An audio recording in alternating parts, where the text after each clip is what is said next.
tenemos esta mañana acá. Continuamos en esta serie que hemos llamado Hechos, rompiendo el molde. ¿Cuántos han sido de alguna manera retados con esta palabra? Nos rompe la manera en cómo hacemos iglesia, cómo vemos iglesia, cómo creemos que la iglesia debe actuar o ser o verse. Esto nos ayuda también a entender la intención del corazón de Dios cuando se trata de la eclesía. De ahí viene la palabra iglesia. La palabra eclesía en el griego habla acerca de un grupo de personas que van en movimiento en una dirección. Se usaba la palabra eclesía para describir, por ejemplo, a fuerzas militares. Esa era una eclesía, pero aquí es una fuerza mayor, es una fuerza espiritual, es una fuerza que transforma vidas, es una fuerza que trae nueva esperanza, es una fuerza que no solamente borra pasado, sino es que escribe nuevas historias. Una fuerza que viene y cambia linajes y generaciones completas. Es una nueva historia para todo aquel que cree que Jesús es el Señor. Y Jesús es la cabeza de la iglesia. Pero tenemos que entender la importancia de todo esto que estamos haciendo. ¿De qué se trata? ¿Es tradición? ¿Es religión? ¿Es denominación? ¿De qué se trata esto? ¿Es un checklist de nuestra semana para que nos vaya bien? ¿Es un amuleto para la buena suerte? No, no es nada de eso. Es una nueva creación. La nueva creación de Dios sobre la tierra, donde Dios plasmó su imagen de nuevo en la tierra, fue cuando Jesús vino y murió para borrar toda nuestra maldad, toda nuestra culpa, todo nuestro pecado, todo nuestro pasado. Cuando aceptamos eso, formamos parte de este nuevo cuerpo que es la iglesia. Y ahora la gloria de Dios se ve manifestado a través de la iglesia. Pero qué difícil es hacerlo solos. Pero qué bueno es estar todos reunidos y juntos manifestar la gloria de Dios. Que hoy vamos a entrar a Hechos capítulo 10. Vamos a cubrir 3 capítulos del 10 al 12. Es que ya llevamos 9 capítulos. ¿Alguien sabe cuántos capítulos tiene Hechos? ¿Alguien sabe? Tiene 28 capítulos. Hechos tiene 28 capítulos. Ya vamos casi a la mitad. Al terminar este sermón el día de hoy, vamos casi a la mitad del libro de los Hechos. Y voy a entrar a una parte, una narrativa en donde Pedro está en un dilema con la tradición. Y vamos a entenderlo. A lo largo del mensaje vamos a entender qué es lo que está sucediendo. Pero mira, leamos ahí en Hechos 10, versículo 34. Dice que entonces Pedro respondió: ahora veo con claridad que Dios no muestra ¿qué? Y dile al que está enseguida: ¿y tú creías que tú eras el favorito de Dios? Veo con claridad que Dios no muestra favoritismo. En esta nación Él acepta, en cada nación Él acepta a los que le temen y hacen lo correcto. Este es el mensaje de la buena noticia para el pueblo de Israel, que hay paz con Dios por medio de Jesucristo, quien es Señor de todo. ¿Cuántos lo creen que Él es realmente Señor de todo? Ese es el tema para el día de hoy. Dios no tiene favoritos. O todos háganle Dios no tiene favoritos. Él nos ama a todos y nadie está fuera del alcance de Dios. ¿Les parece si oramos? Padre, te damos tantas gracias porque tu palabra viene y nos da identidad. Viene tu palabra y nos da claridad acerca de qué es lo que tú tienes para nuestra vida, los planes que tú tienes para nosotros, Padre. Hoy, el día de hoy, queremos nosotros poder entender cómo es de que tú no excluyes a nadie, que el deseo de tu corazón es incluir a todos. De hecho, por eso has retrasado tu venida, porque quieres que todos vengan al arrepentimiento. Enséñanos a cada uno de nosotros a ver a las personas como tú las ves, dignos de ser alcanzados. En el nombre de Jesús oramos, damos muchas gracias. Amén. Toma tu lugar, dile: hazte un lado favorito de Dios. No hay favoritos.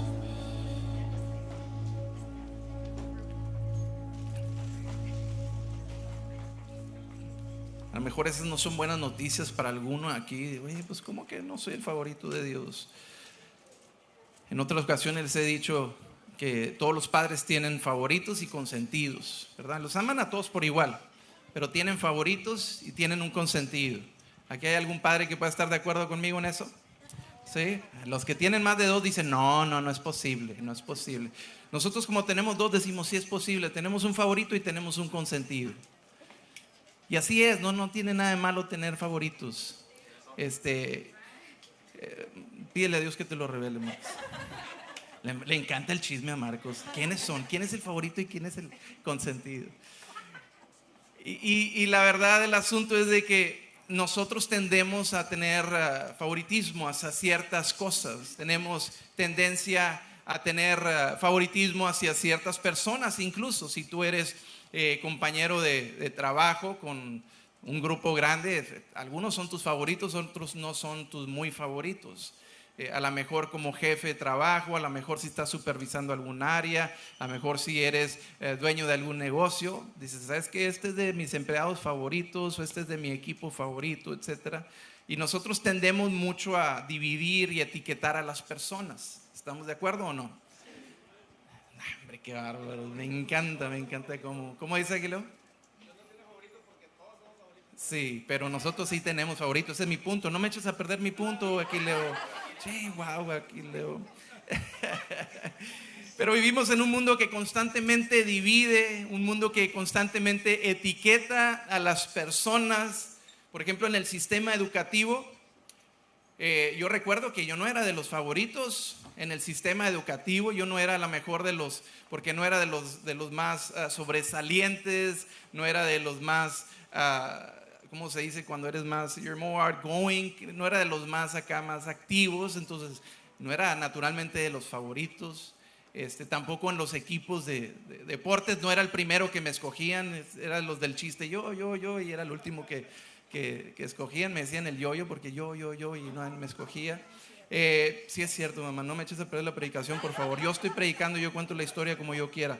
Y incluso el sistema educativo, los jóvenes son presionados a adoptar ideologías que buscan uniformar y de alguna manera excluir a quienes piensan diferente. Espero que me sigas con esto. Si tú te atreves a ser una persona que habla verdad o habla lo que es correcto, estás peligrando ser excluido con las ideologías que se presentan, con todas las indoctrinaciones que suceden en el sistema de educación. En la política también vemos cómo a veces los discursos dividen a la gente entre los de un lado y los de otro, creando a lo mejor enemistad y prejuicios entre las mismas personas. Y ahora este es un tema a lo mejor difícil de tratar en la iglesia, porque dicen la iglesia no debe de involucrarse en la política. Bueno, de hecho el gobierno estaba fundado en los principios del judeocristianismo. Esta nación fue fundada en eso, pero de repente la política decidió que ellos eran quienes definían qué era un género. Ellos eran los que decidían y definían quién vale la pena vivir y no vivir. Y ahí es donde la iglesia tiene que pararse con autoridad y hablar lo que es verdad. A lo mejor corres el riesgo de ser excluido, pero se tiene que hablar verdad, no para dividir, sino para presentar la verdad. Nosotros nos vemos en esta cultura constantemente enfrentando lo que divide, lo que etiqueta a las personas. Incluso en el mundo laboral se dice que hay discriminación por color de piel, nacionalidad o incluso el acento. Yo recuerdo cuando fui a la academia, estuve en el estado de Maryland cuando estuve para iniciar una carrera con gobierno. Fui a un estado que la mayoría de la población hispana eran personas indocumentadas de otra nacionalidad, no eran mexicanos.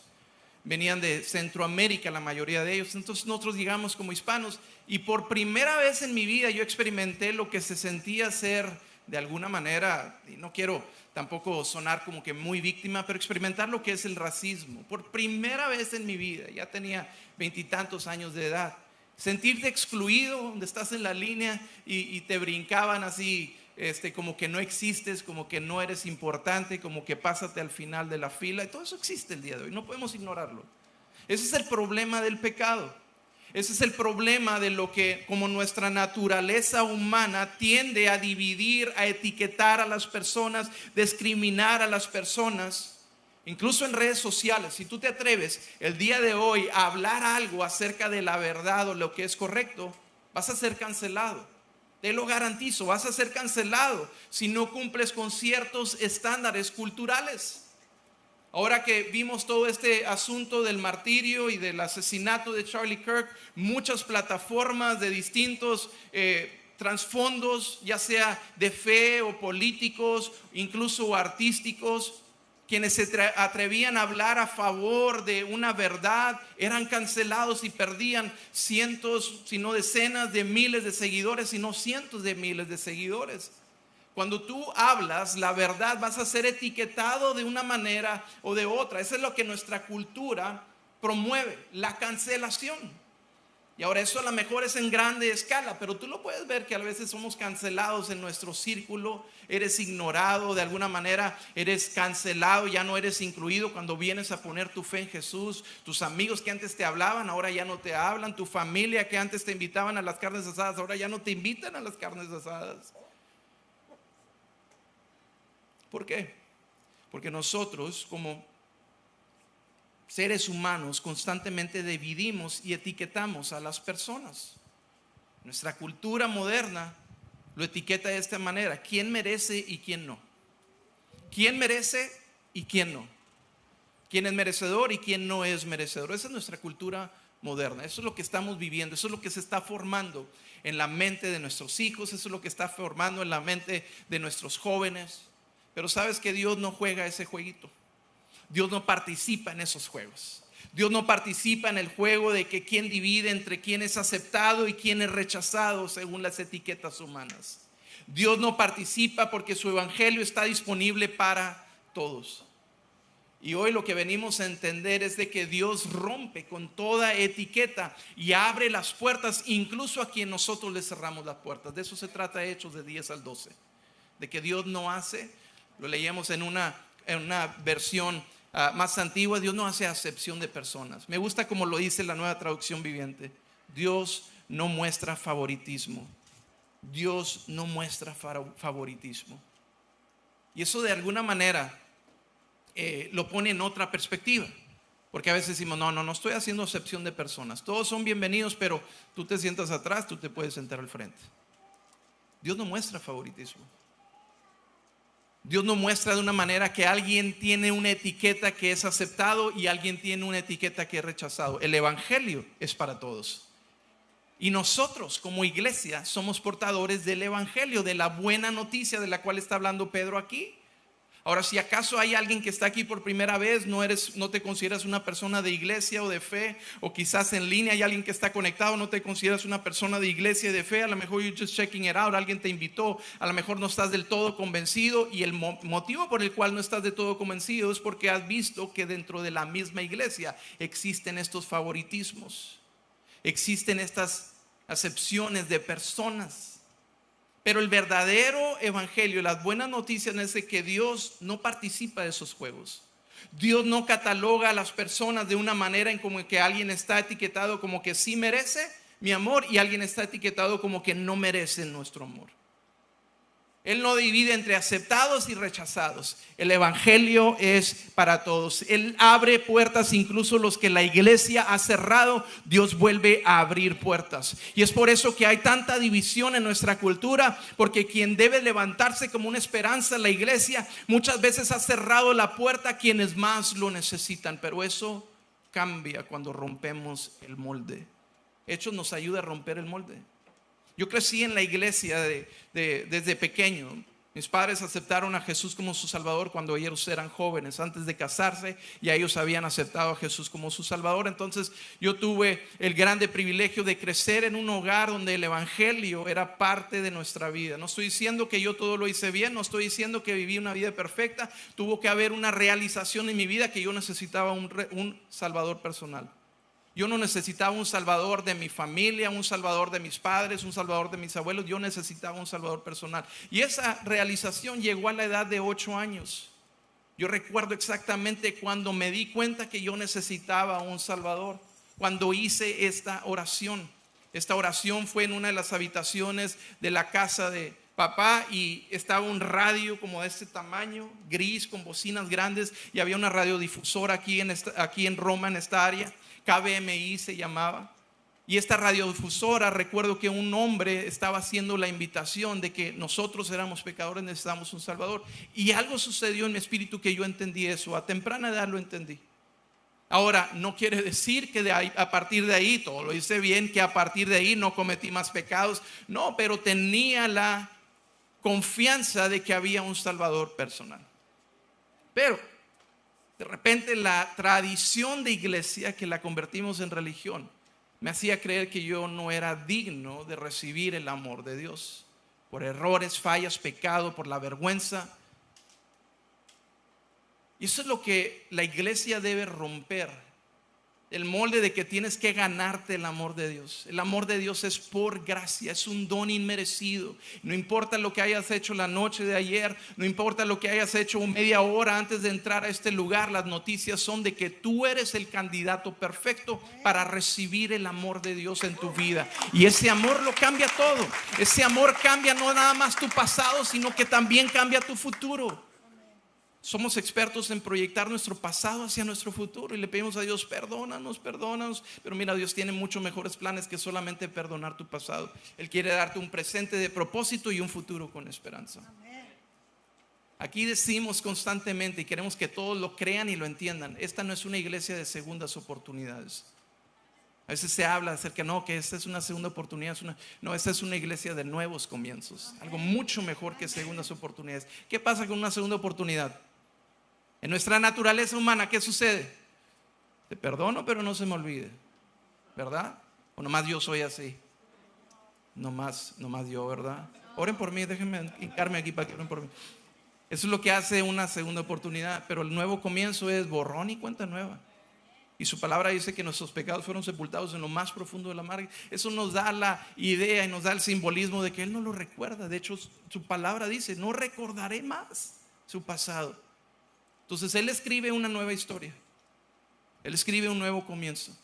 Y me encanta siempre recordarte esto. No nada más está escribiendo nuevos comienzos a tu historia, también está escribiendo nuevos finales a tu historia. Si te pones a meditar en dónde iba, hacia dónde iba tu vida, iba hacia destrucción. A lo mejor ya estabas experimentando muerte, pero había alguien que te había etiquetado, había alguien que te había dividido, había alguien que te había categorizado. No, tú no puedes.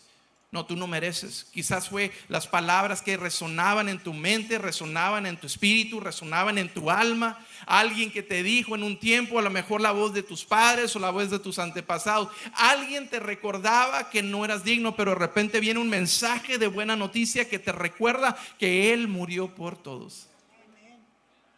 Es para todos. Y esas son buenas noticias.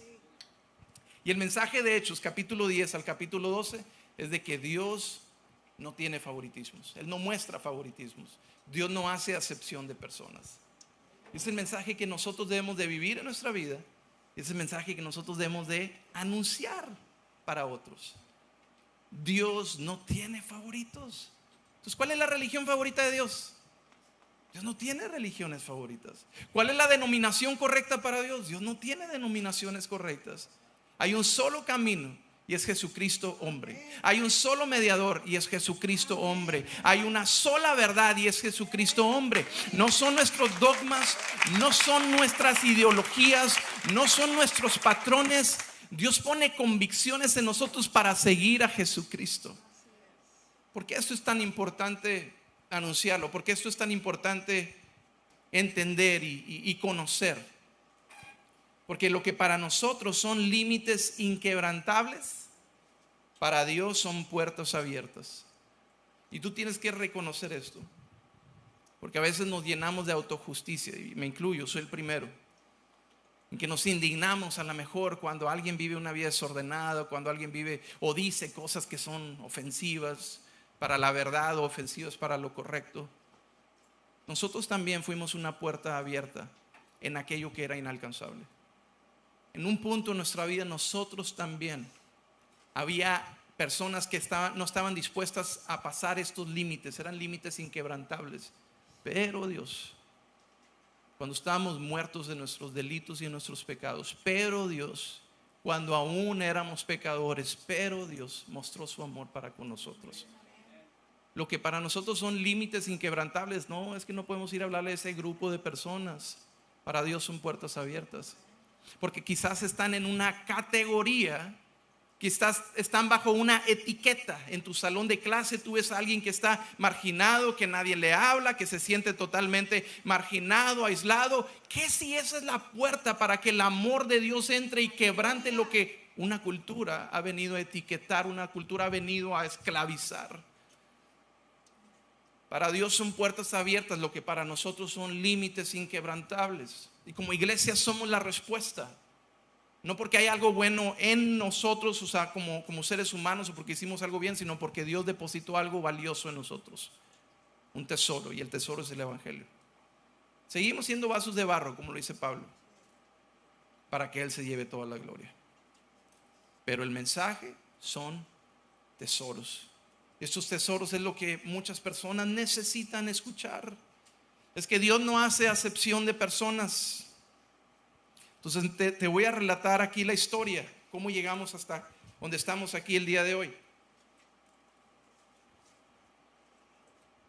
Estamos en un punto donde la iglesia ha crecido tanto, a pesar de persecución, a pesar de amenazas, ha crecido mucho.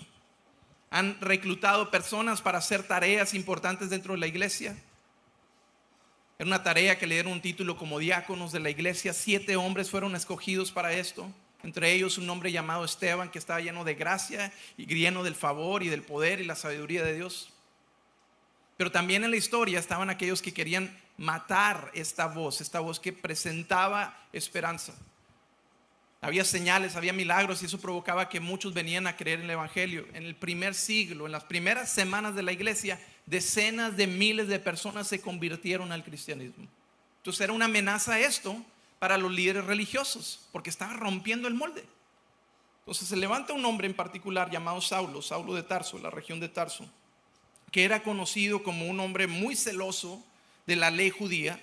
Pertenecía a la secta más estricta de los fariseos. Venía de la tribu de Benjamín. Había guardado la ley como ningún otro. De hecho, en una de sus cartas Pablo dice: si alguien tiene de qué jactarse, soy yo. Pero todo eso lo tenga por basura para ganar a Cristo.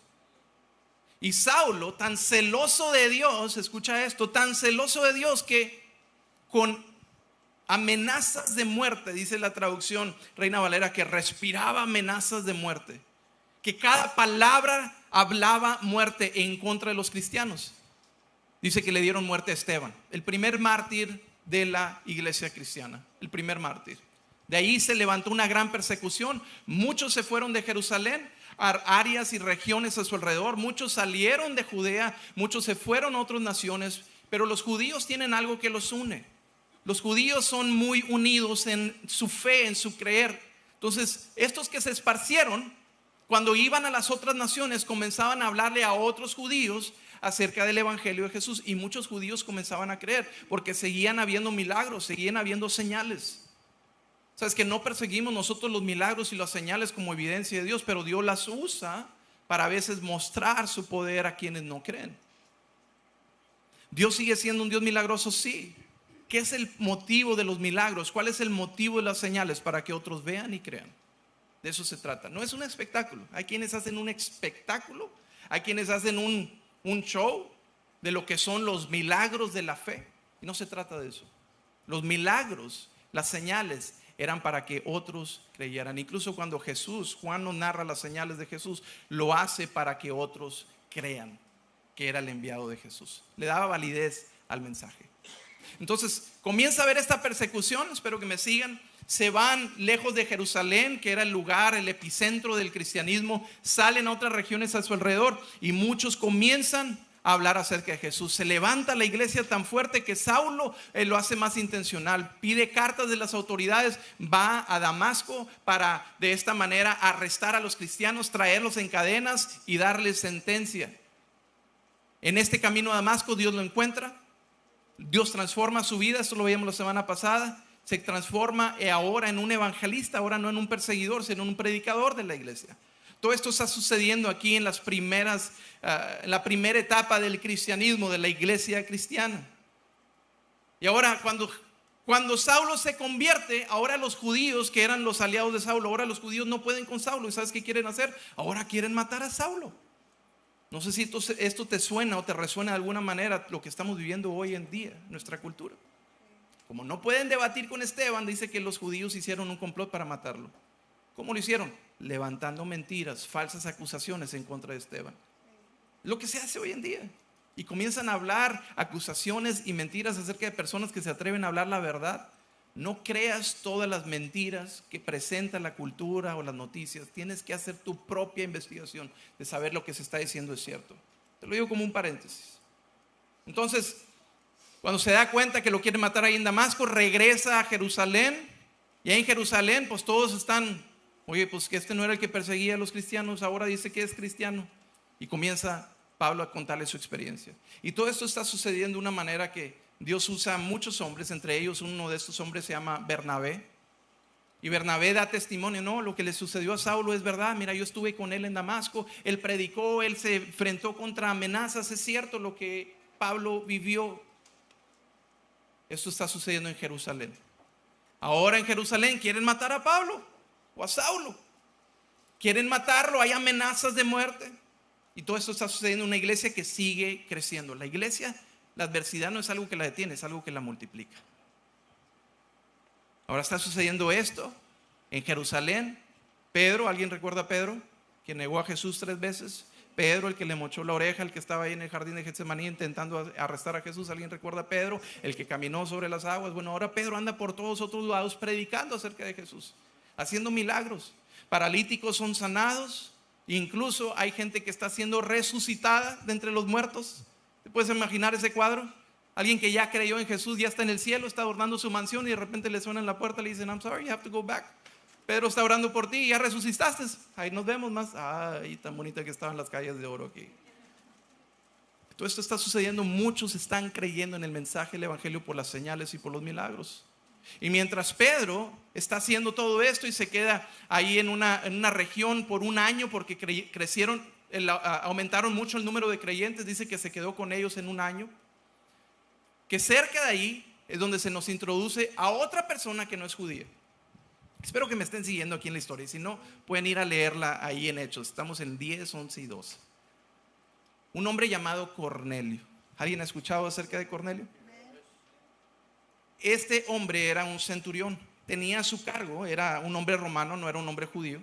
Tenía a su cargo 100 de los mejores soldados. Eso era un centurión, era una persona que se respetaba por su autoridad, por su destreza en el ejército, una persona que tenía a lo mejor mucha influencia política. Ese era Cornelio. Pero también nos relata la historia que Cornelio era un hombre que era devoto a Dios. De hecho dice que practicaba mucho la oración y que era generoso con los pobres. Y Cornelio de repente tiene una visión. Dice que eran alrededor de las 3 de la tarde cuando tiene una visión. Una visión que le explica que tiene que enviar a algunas de sus personas a buscar un hombre llamado Simón Pedro. Simón Pedro, el mocha orejas. Simón Pedro, el que negó a Jesús. Simón Pedro, el que era violento y era agresivo, pero era apasionado por Dios y por la iglesia y por el templo y por las leyes. Y Dios está a punto de sacudir la vida de Pedro. Porque aun cuando Pedro, con tantos milagros y tantas señales, había algo en su corazón que todavía tenía que romperse. Y de eso se trata Hechos del 10 al 12, que Dios no hace acepción de personas. Los judíos no se mezclaban con los gentiles. Gentiles son todos aquellos que no son judíos. No los invitaban a entrar a sus casas. No comían con los gentiles. Eran considerados de segunda categoría. Había cierta arrogancia en los judíos. Había cierto, ¿cómo se dice cuando eres, tienes muy altaneros? Porque creían que eran mejores.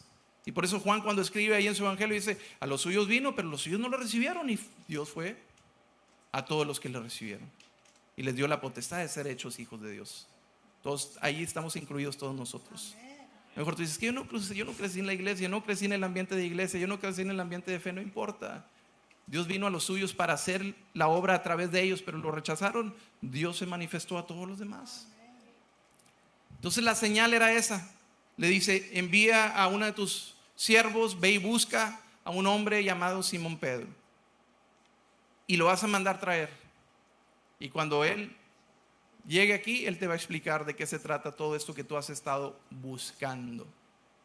Había algo dentro de Cornelio que le hacía buscar de Dios, pero no lo entendía por completo.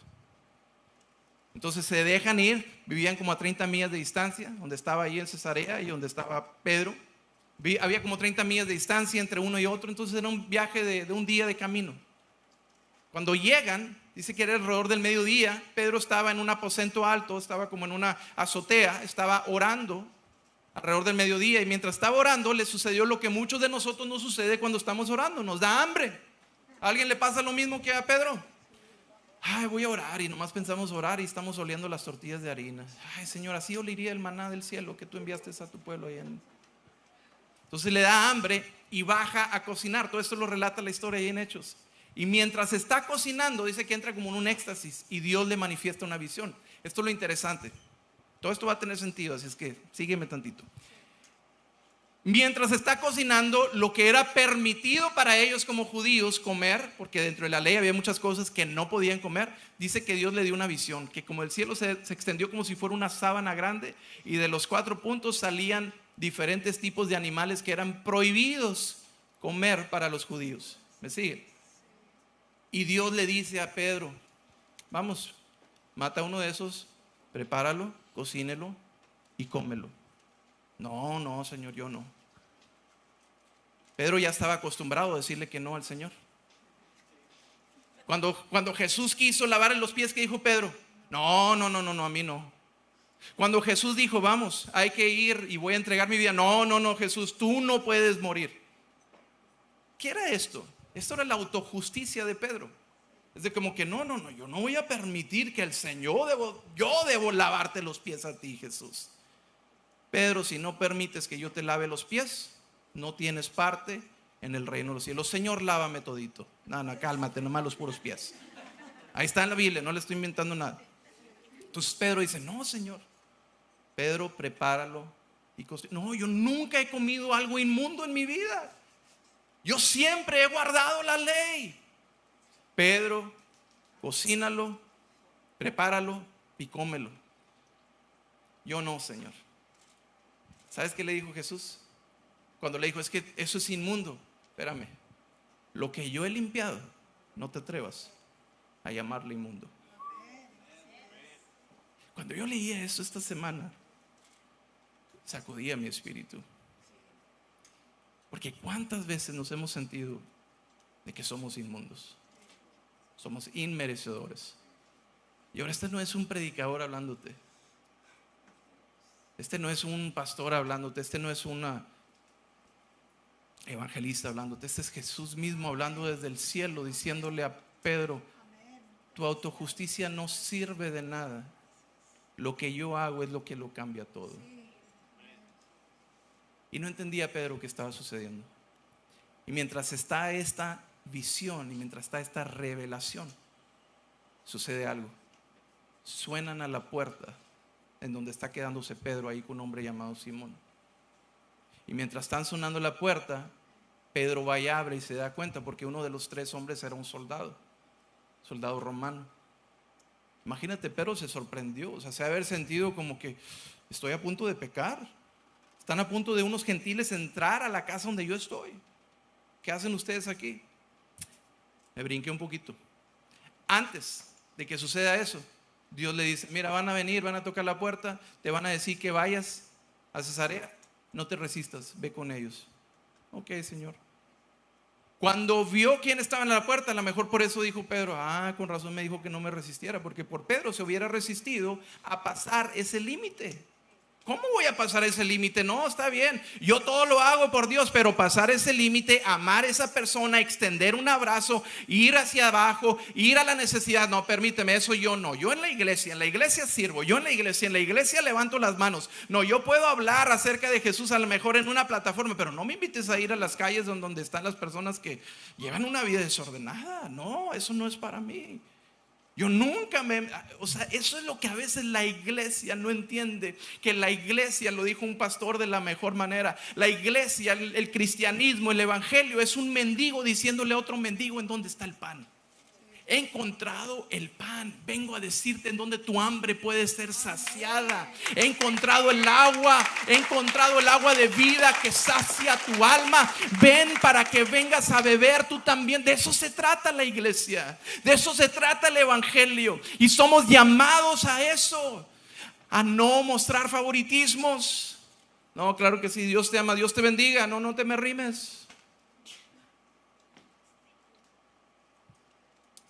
Y fíjate qué sucedió. Pedro aceptó la invitación de Jesús de ir en esa dirección. Pero lo que hace Pedro enseguida muestra que Pedro entendió el mensaje. Desde antes de llegar ahí, los invitó a quedarse a dormir ahí. Y dice que comieron juntos. Estaba pasando límites que para Pedro eran inquebrantables. Ahí lo estamos leyendo. No, Señor, yo jamás he cambiado de algo inmundo. Espérame, no llames inmundo lo que yo he santificado. No llames inmundo lo que yo he limpiado. ¿Alguien entiende lo que está sucediendo aquí? Pedro, quien caminó con Jesús, todavía no agarraba la onda. Este mensaje es salvación para todo el mundo. Pedro caminó hombro a hombro con Jesús. Es más, entró a tierra samaritana con Jesús y vio cómo él se acercó a una mujer que era considerada lo peor de su cultura. Pedro observó cómo Jesús iba hacia lo que era menospreciado, hacia los leprosos. No se acercaba a nadie a los leprosos, y Jesús no solamente se acercaba, los abrazaba, los sanaba. Pedro aún no entendía. Y eso es lo que sucede muchas veces con la iglesia hoy en día. La iglesia no entiende que el mensaje no es para adentro, el mensaje es hacia afuera. ¿Quién necesita esperanza? Cualquier mendigo que necesita de pan, de la misma manera como tú eras un mendigo en necesidad de pan. Ese es el mensaje de Hechos 10 al 12. Y mientras eso sucedía, dice que llegaron allí con Cornelio. Al día siguiente se encaminaron y llegaron. Y mientras eso está sucediendo, Dice la historia que Cornelio le confirmó la visión que él había tenido. Y aquí ha avanzado el tiempo. Aquí traía algunos versículos que íbamos a leer, pero no los vamos a leer, para irle dando final a esto. Pero es la historia que te he contado. A lo que quiero ir es de que cuando Pedro llega con Cornelio, dice que le cuenta el evangelio.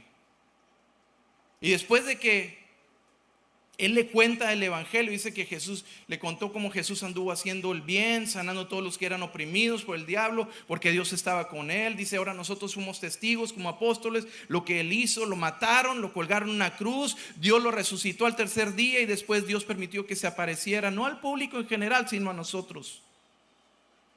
Y nosotros fuimos los que comimos y bebimos con él después de que se levantó de los muertos. Yo creo que Pedro recordó, después de que yo lo negué, Jesús me invitó a la mesa. Después de que yo lo negué 3 ocasiones, Jesús me invitó a liderar este movimiento.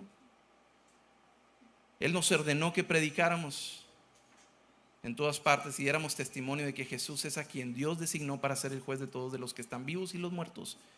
Y de a él dan testimonio todos los profetas cuando dicen que a todo el que cree en él se le perdonarán los pecados por medio de su nombre. La visión para Pedro era entender que la gracia de Dios no tiene fronteras étnicas, no tiene fronteras culturales, no tiene fronteras de ideologías. Frente a Cornelio, frente a su casa, Pedro les proclama: el evangelio es sencillo y es directo. Jesús vivió, Jesús murió, Jesús resucitó y ofrece perdón y paz a todo el que cree. Ese es el mensaje del evangelio.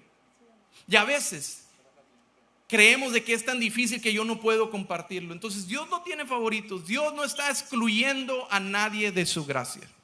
Nadie está excluido de la gracia de Dios.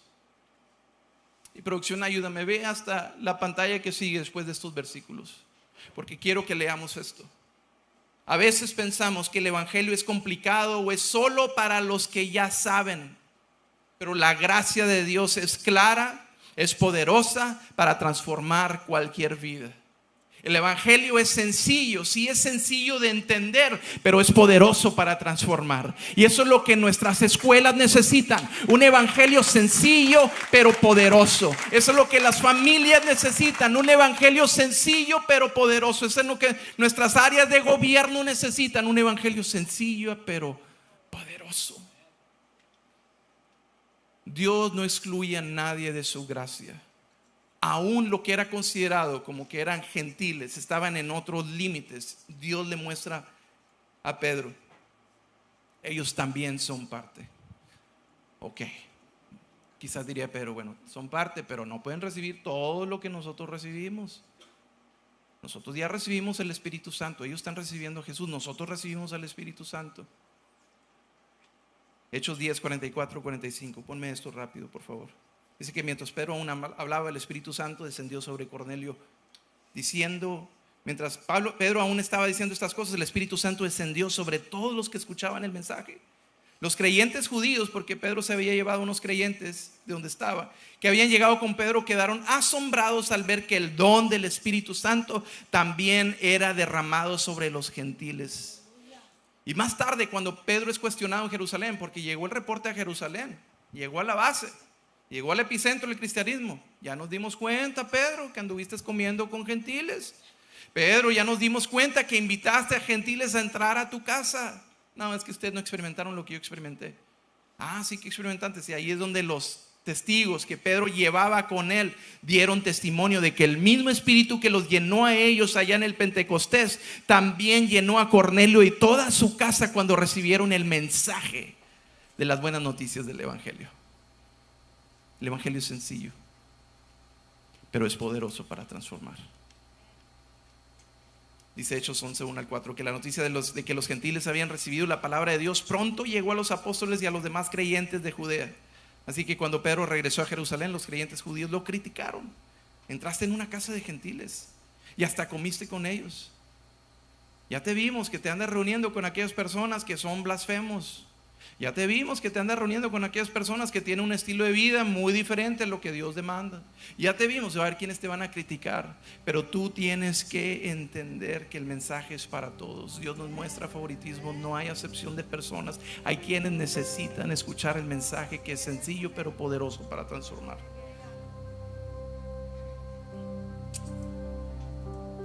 Entonces Pedro les contó todo tal como había sucedido. Y hoy en día también esa es la evidencia de que el Evangelio no es nuestra apariencia. El Evangelio no son nuestros logros. El Evangelio es la presencia del Espíritu Santo en nosotros. ¿A qué te refieres? El fruto del Espíritu es amor, es gozo, es paz, paciencia, es benignidad, bondad, fe, mansedumbre, templanza. No hay ley que se pueda levantar en contra de los frutos del Espíritu Santo. ¿Qué te quiero decir con esto? Si para nosotros el cristianismo son solo apariencias, y para si nosotros el cristianismo es solo comportamiento, le ha cerrado. El cristianismo es amor. El cristianismo es gozo. Y no es amar a los que son igual que tú, a los que visten igual que tú, a los que hablan igual que tú, a los que piensan igual que tú. Es amar a los que son diferentes. Es amar a los que necesitan escuchar un evangelio sencillo pero poderoso para transformar. Dice, él les contó lo que había sucedido. Él nos contó cómo un ángel se le había aparecido en su casa y le había dicho: envía mensajeros a Jope y manda a llamar a un hombre llamado Simón Pedro. ¿Para qué? Él te dirá cómo tú y todos los de tu casa pueden ser salvos. Pedro podría haber llegado ahí y transformarse en uno de ellos. El mundo no necesita que nos adaptemos a él. El mundo necesita ver el poder y la diferencia del Espíritu en nuestra vida. Nosotros somos la evidencia de que confirma que el Evangelio es para todos. El Evangelio es para todos. No llegues a un lugar y te adaptes a lo que está en ese lugar. Sé luz, sé sal. Atrévete a hablar amor, atrévete a hablar verdad, atrévete a hablar esperanza. Cuando todos viven una vida quizás en donde lo común o lo aceptable es cierta conducta, no estamos ahí para condenar, no estamos ahí para señalar, estamos ahí para mostrar la alternativa. ¿Cuál es la alternativa? El Espíritu Santo en nosotros. De que si yo no tuviera el Espíritu Santo en mí, yo fuera de la misma manera, mi comportamiento sería el mismo. No te comportes de una manera que te digas: no, yo jamás. No digas eso. El único que te empodera para no hacer lo que tú sabes que no te conviene hacer, no actuar como tú sabes que no te conviene actuar, no pecar de la manera como tú sabes que no te conviene pecar, es el Espíritu Santo. No eres tú, es el Espíritu Santo. Y todos necesitamos del Espíritu Santo. Y la evidencia para Pedro es de que el Espíritu Santo fue quien llenó toda la casa de Cornelio. Todos sus sirvientes, todos los que administraban junto con Cornelio fueron llenos del Espíritu Santo. Dios no hace acepción de personas. Dios no muestra favoritismos. El mismo Espíritu Santo que llena al predicador más poderoso de esta nación es el mismo Espíritu Santo que te llena a ti, te empodera para hacer cambios en tu vida. Es el mismo Espíritu Santo que te empodera para ser valiente en medio de un salón de clases donde todos a lo mejor hablan de una manera que en la cultura es aceptable, pero tú sabes que esa no es la verdad. En tu trabajo, en tu comunidad, en tu colonia. No es un título religioso. ¿Sabes qué? Después llegaron a Antioquía, comenzaron a predicar el evangelio. Saulo y Bernabé, si recuerdas, Bernabé que fue por Saulo, lo llevó a Jerusalén. Bueno, ahora Saulo y Bernabé salieron a predicar. Y mientras hay persecución para la iglesia, Santiago, el hermano de Juan, fue asesinado por el rey Herodes. Pedro es encarcelado de nuevo. Todo esto está sucediendo porque hay una iglesia que decide hablar verdad, pero la iglesia no puede ser detenida. Mientras tanto, están Pablo y Bernabé en Antioquía predicando, y es donde por primera vez se les llama a los seguidores de Jesús cristianos. Y no era un título honorífico, era un insulto ser llamado cristiano. Ah, sigues a Cristo, eres un cristiano. Pero ellos lo tomaron como un título de honor. Ellos lo tomaron como algo que traía honor al nombre de Jesús. Y a lo mejor te van a llamar de cierta manera. No te preocupes por lo que te llaman. Fíjate quién te llamó a ti primero. Nadie puede detener el plan de Dios. Los creyentes fueron dispersados, pero predicaban solo a los judíos. Pero de repente hubo valientes que rompieron la barrera y compartieron con los gentiles. La oposición se intensificó. Santiago es asesinado como mártir. Pedro es encarcelado. Un ángel lo libera milagrosamente. Herodes se enorgullece porque dice que todos lo proclamaban. Herodes, que era un dios, y viene un castigo de Dios, hiere a Herodes. Herodes cae muerto. Pero mientras tanto, dice Lucas, me encanta como mientras está sucediendo todo esto que te estoy contando, Dios no mostrando favoritismo y no haciendo acepción de personas, mientras tanto, dice Lucas, el escritor de Hechos, la palabra de Dios seguía extendiéndose y hubo muchos nuevos creyentes. La oposición no frena a Dios, al contrario, Él usa cada circunstancia, persecución, injusticia, para expandir su reino. El plan de Dios es imparable, porque Dios no tiene favoritos. Si Dios usara nada más a los que son buenos, no hubiera ni uno solo en el equipo de Dios. Pero como Dios no tiene favoritos, el plan de Dios es imparable. Él usará cada circunstancia, aún la oposición, para extender su reino. Te invito a ponerte de pie.